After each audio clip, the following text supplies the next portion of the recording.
Hey, Ella, thanks so much for your questions here. Four of them. Let me just work through them right now. If you had a chance to do anything during the genocide differently, would you? And what would you change? Actually, I like that question.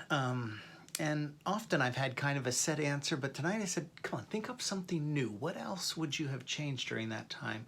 Because I often talk about, I wish I would have known Kinyarwanda, share a story that I wish I would have done differently. But tonight, the thought came to me about documentation. I wish I would have documented more, written down names of people, particularly people who were standing up against the genocide. I did document in that I recorded stories for my wife and children during the genocide, and that's, what I'm Not Leaving is largely based on, those about 8 hours of audio tapes. But I wish I would have written down names, journaled. Definitely I wish I would have journaled. Again, while audio tapes was a form of journaling, now I'm such an avid journaler. I wish I would have journaled more during that time, and then could have had specific stories and details about people who stood up against the genocide. And maybe I wish I would have saved a few things, like, the permission, the laissez-passer, the permission document that the colonel gave me to drive around the country, the city. Perhaps saving a few things like that would have helped in telling the story. I am happy, for example, that I do have this, it's kind of heavy, this UN flak jacket from the time of the genocide. Somebody was just talking about UN and the difference that identity and privilege can make, and that's why I grabbed this out of the closet, so I had it on the floor. But yeah, documenting stories of people who stood up against the genocide. Number two, what went through your mind when you met the Hutu extremist? Well, often, that label Hutu extremist makes you think of some sort of monster or something. And there were monstrous, horrific actions that were carried out there. But often when you met the same people who had murdered at a roadblock or on the street sometimes and things, they seemed like ordinary people.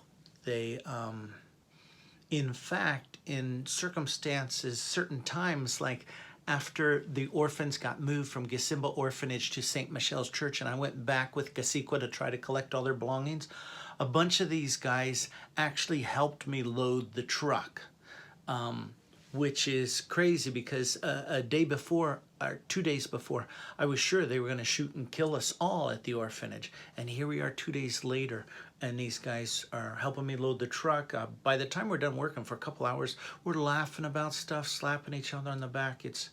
It's crazy how shared experiences can change the way we think and feel about people.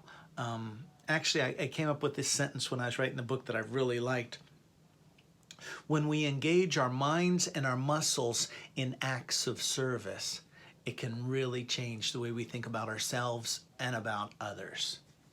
Good question. Number three, what allowed you and motivated you to keep going and risk your life during the genocide?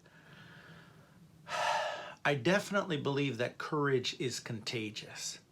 I think that stories I read as a little kid motivated me. My wife's courage as she was in Kenya with our children during this time was definitely a motivation. The people who were staying in my house at that time, at risk of being killed themselves, and yet looking for ways, particularly the young lady, how she could serve others during that time. That's incredible. When somebody's targeted to be killed and they're at night wondering if all of their family is killed, and yet they still have the energy, the grit to keep on doing what they can for somebody else, to keep serving, that's super, super motivating. I just saw a doc on Netflix, found it yesterday, 39-minute documentary about Philip Gaillard, Gaillard, a Swissman who was at the Red Cross during the genocide. And if you look on this documentary, It actually has the name Ghost of Rwanda in it, but it's called The Harvest, and then I think it says dash Ghost of Rwanda, because on YouTube that'll get more clicks there. People are familiar with Ghost of Rwanda. But it's a story of him, I don't know, probably just recently, maybe a year or so ago, in his work now at a vineyard in Switzerland. And he talks about Rwanda, 20, 25, 26 years ago, whenever this documentary was made. And it's a really interesting story to see how he's come to peace, and yet there's still such pain there. It's a very interesting piece. And the reason I bring that up is because people like Philip were a huge inspiration. You just didn't feel like you're alone, and that's big. When you're looking for motivation and inspiration and you see there's others, that you're not alone, that's really big. The last question. What was the most difficult time during the genocide for you? Well, the first thing that comes to my mind is definitely nighttime, laying there in the hallway of my house, wondering, is it going to end? And when will I see my family again? Interestingly, Friday evenings were a tough time for me. It's interesting. I don't think I've even never told anybody that. But Friday evenings in our family, always as the kids have been growing up, were special family times, and we would go do something. In Rwanda, we used to drive up to a hilltop and look out at the beautiful river and the scenery, sing some songs on Friday evenings. Friday evenings were tough. And this is kind of in general, laying in the hallway at night, tough. Friday evening is tough. Really tough times, of course, in the crisis. We're surrounded at the orphanage by people ready to kill everybody. Those are really tough times too.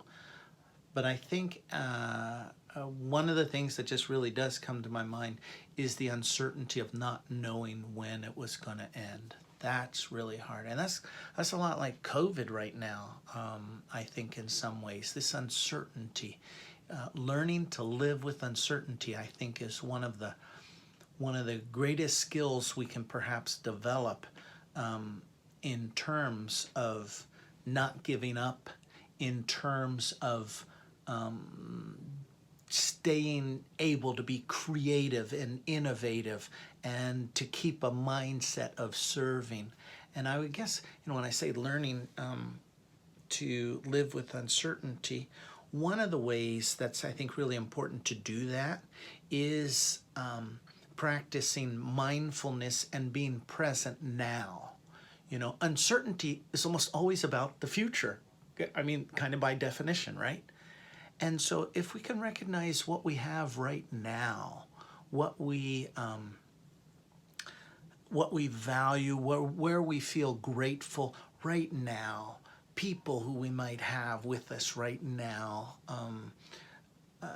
that practice of mindfulness is probably one of the first things that comes to my mind when I think about dealing with uncertainty. That we don't know when it's going to end or what's up, but right now we have this, we have that. We count the things that we have, the good that we see around us, and then we plan what we can do in the uncertainty. Even though we don't know what's going to be ahead, we can plan what we can do tomorrow to help, to serve. In the time of the genocide, working with the orphans. Okay, tomorrow we're going to try to go and find some beans at the market. Planning what you can do and impact, instead of being overcome by what you can't do or you feel helpless to impact. That would be the little impromptu workshop on anxiety.